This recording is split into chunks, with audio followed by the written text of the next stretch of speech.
video, you'll see interviews with teachers talking about different student language backgrounds that they've taught.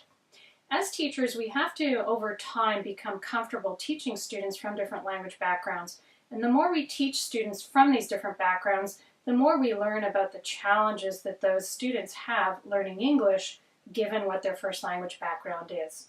So watch these interviews and take note of the challenges that the teachers mention students with these particular first language backgrounds have. And then you can use this information to help modify or refine how you're teaching students who come from these different first language backgrounds.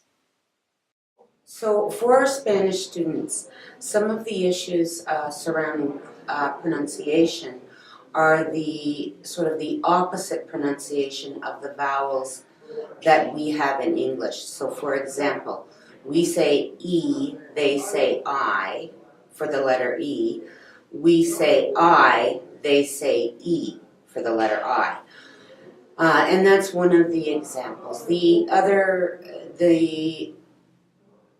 issue for Spanish speakers is the TH sound. It's a very difficult sound. It's not a common sound in their language.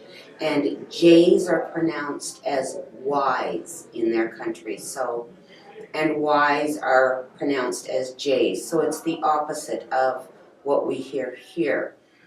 Within a writing context, probably the biggest learning difficulty is trying to translate from Spanish into English. And because the writing structure is different between the two languages, it makes it challenging for students when they write not to translate from Spanish into English, but to try to work from English into English, just because the languages function differently. Probably the easiest thing for them is the speaking. There's a lot of similar words. They do well with other students. They work well with other students, and so they're willing to try their English within the classroom, within community and social settings. They aren't afraid to speak to any of the other students, and this makes learning the language much easier for them. Enjoy them, first and foremost. Take into consideration where they're coming from, so try to understand that. Try to have some idea of how their language functions. Part of this happens through exposure for new teachers, having exposure to teaching Spanish students, and try to be aware of the different sound problems, pronunciation issues that the students will have. But my overall idea of the students is that they function quite well, and they adapt fairly easily to an entirely English environment. So enjoy them, learn about their culture, and let them use their language to do those things.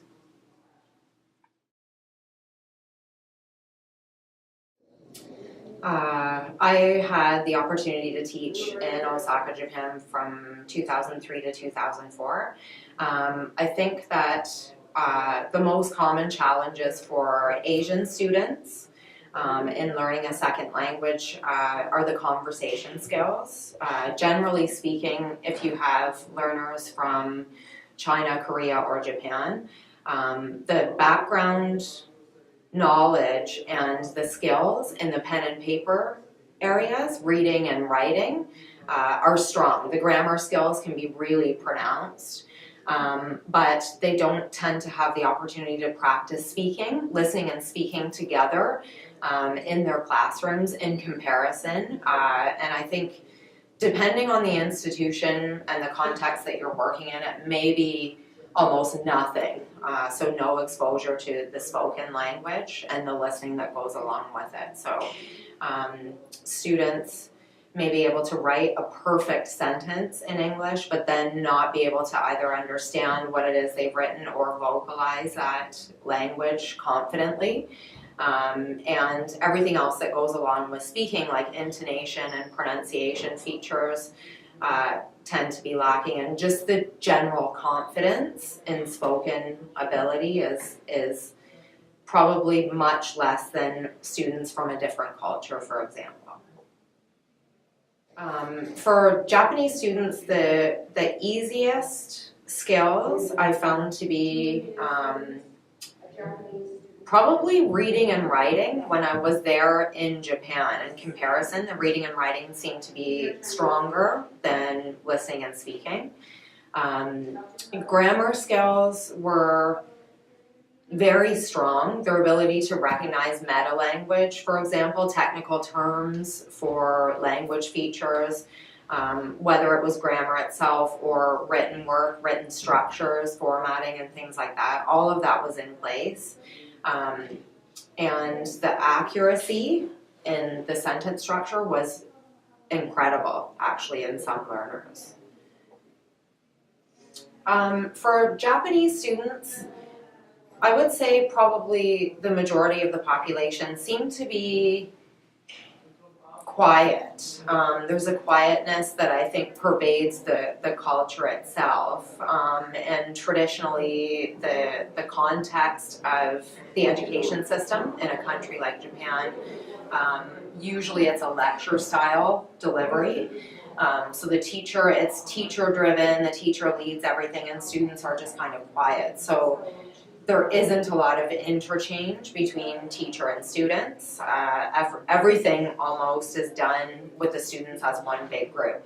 So advice for teachers teaching in Japan would be to be patient with the reluctance that they might face in terms of setting students up to do group work, or even just a constant back and forth if it's a teacher and a single student, for example. Use as much encouragement as possible to try to draw the student out, use topics that you know the students are interested in to try to get them to kind of share information, and eventually that does come. It's a new context to be taught in when there's a back and forth, because I think even in terms of asking questions, asking for clarification, that just isn't as common in Japan as it would be in other countries.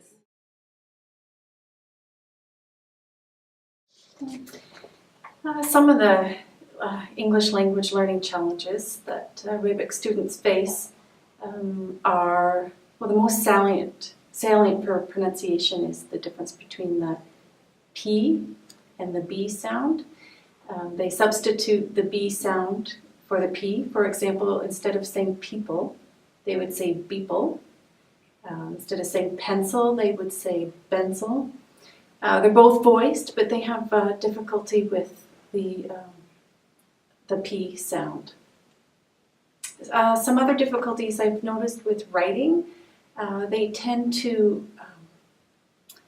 not make their point very clear that they're trying to make.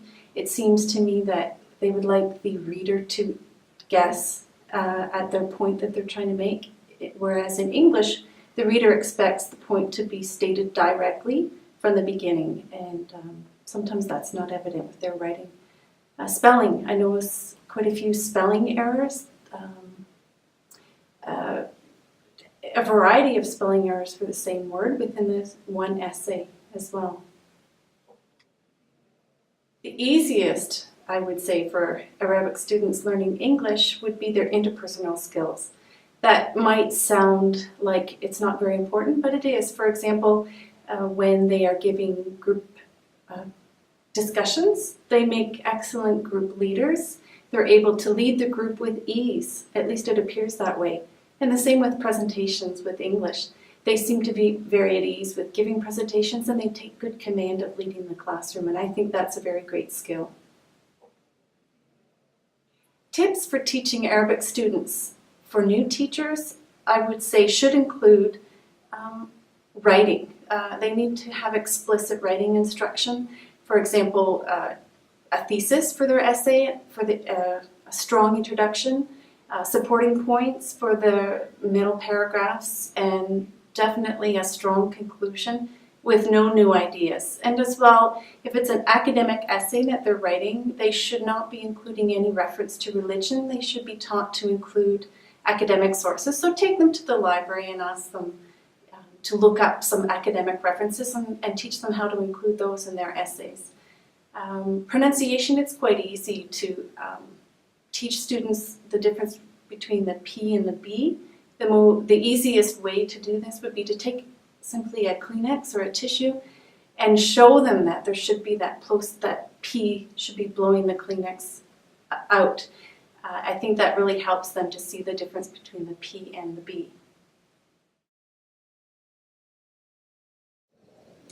So a lot of Romanian students will try to focus on direct translation, and I've observed this with a lot of people I know who speak Romanian very well. They'll try to translate every single word, and that doesn't always work out so well because word order is a lot freer in Romanian. So they will say things like, "What are you tomorrow going to do?" And it just doesn't work out very well. Another thing is a lot of false friends. For example, magazine means store in Romanian, or guard means fence, and they'll just use these words the wrong way in English, and again, it just doesn't work out well, even though a lot of times you can deduce the meaning of what they're trying to say. I think vocabulary is something that is easier for Romanians to grasp.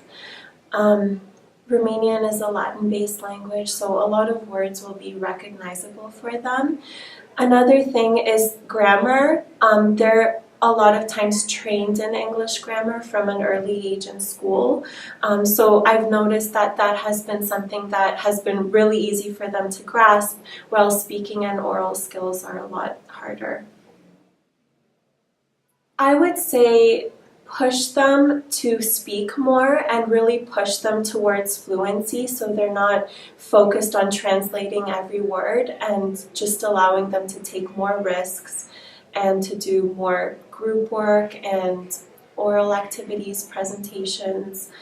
That's something that would be very counterintuitive to them because they're not given a lot of that in the school system in Romania.